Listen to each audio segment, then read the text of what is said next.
on the island. Now that you've landed and arrived on the island, all the work is done. The hard part is over and relaxation is just a boat ride away. As you disembark the plane, you will be directed into a small airport of Charlotte Amalie.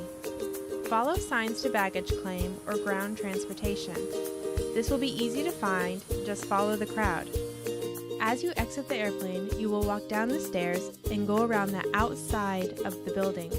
Follow the long corridor which will lead you into the ticketing area of the airport. Continue forward as if you were to exit the airport to the curbside. There is a sidewalk to your left that leads to baggage claim and car rentals. The baggage claim is only a few carousels, so it won't be hard to find your baggage. Once all your bags are collected, head back to the curbside for pickup. We have arranged for a bus driver, Tony Hendricks, to pick up the group from the ferry docks at 3:45. He will be holding a sign with Murphy Wedding listed on it. If you choose an earlier flight and don't wish to wait around the airport till 3:45, you can head downtown via taxi. There will be plenty of taxi services on the waterfront. You can expect to pay an estimate of around $10 per person. If you choose to take the taxi, please be at the Charlotte Amalie Ferry Docks, also known as the Edward Wilmot Blyden Marine Terminal, by at least 4:15. At 4:15, all of our travelers will meet up and we'll all set sail together to the Virgin Gorda. Everyone will be traveling with Speedy's ferry services on the 5 p.m. boat. You must get to the ferry terminal early to check in and turn in your bags at the counter. There will be a few ferry services there, so please make sure your bags go to Speedy's personnel. Once you drop off your bags, turn to your left and enter the boat boarding area. You will be given a customs form and make sure that you have it all filled out by the time you reach the Virgin Gorda. Everything here runs on island time, so you might have to wait a few extra minutes for the boat. Once it arrives, they will load all the baggage first and then allow passengers to enter. The boat has both indoor seating below and outdoor seating on the top deck. The ferry ride from St. Thomas to the Virgin Gorda will be roughly an hour and 45 minutes. It's a pretty voyage as you ride past the Virgin Islands.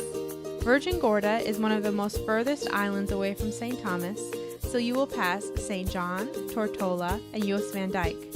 Make sure you get a seat with a view because it really is a very scenic little trip. As you see the waters turn from dark blue to turquoise, you'll know that you're getting close to your final destination. One more little tidbit of paperwork and you are home free. Once you reach the Virgin Gorda, get off the boat and follow the dock to the customs office. The ferry services will bring all the baggage to the gate. You will need your customs form and your passport. Usually, they will stamp your passport and just wave you through. After you exit the doors, you are officially on vacation. Aaron and I will be waiting with your transportation after you clear customs. So after this, we'll be picking everybody up, so you'll see these pretty faces as soon as you're done with customs and picking up your baggage. If you choose to rent your own car, Speedy's will deliver the car here for your pickup.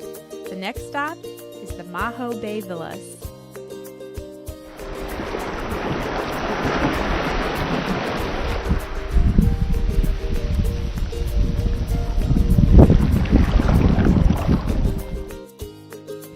If you think 5 days isn't enough time to stay in paradise, you're welcome to enjoy the island a little bit longer. We highly recommend the little resort right next to our villas in Maho Bay. The place is called the Mango Bay Resort. They have 1, 2, and 3 bedroom condos literally steps away from the water. Their condos are very clean and very comfortable. Like the villas, they have air conditioning in each room, kayaks are free to use, and there is plenty of space to relax. You can visit their website at mangobayresorts.com to make reservations and view more photos.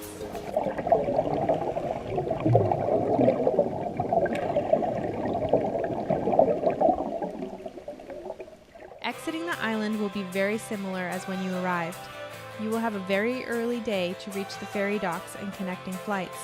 The day begins at 5 a.m., where the buses will pick us up and take us back to the ferry docks. Everyone must check in with the ferry service and hand over their luggage. The next step is to pay your exit tax. You pay this at the office right before the gate. There is a $20 per person fee. They will collect your ticket and exit tax receipt before they let you onto the boat. Again, it's an hour and 45-minute journey back to St. Thomas.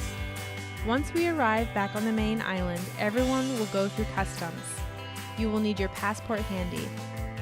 You must also collect your own personal baggage. After you exit customs, you are once again at the ferry docks where you originally left from 5 days previous. If you choose to spend time in St. Thomas, there are plenty of taxis to take you to your next destination. We will again have our taxi driver, Tony Hendricks, pick us up from the ferry docks and transport everyone to the airport. If you have time to kill, you can check your bags in and then take a taxi back to the downtown area and explore St. Thomas a little bit longer until your flight leaves. But make sure you get back to the airport plenty of time before your flight. You again have to go through customs at the airport. You go through customs twice when leaving the Virgin Gorda. Once when you disembark the ferry docks, and once when you leave St. Thomas at the airport. Have your U.S. Customs form filled out and ready for the agent. After you check in, you keep your bags with you until after you have cleared customs. After you clear customs, you drop your bag in the checked luggage area and proceed to your gate. The entire airport only has a few gates, so it won't be hard to find. Now it's time to journey back home with suntans, sandy toes, and tons of memories to share.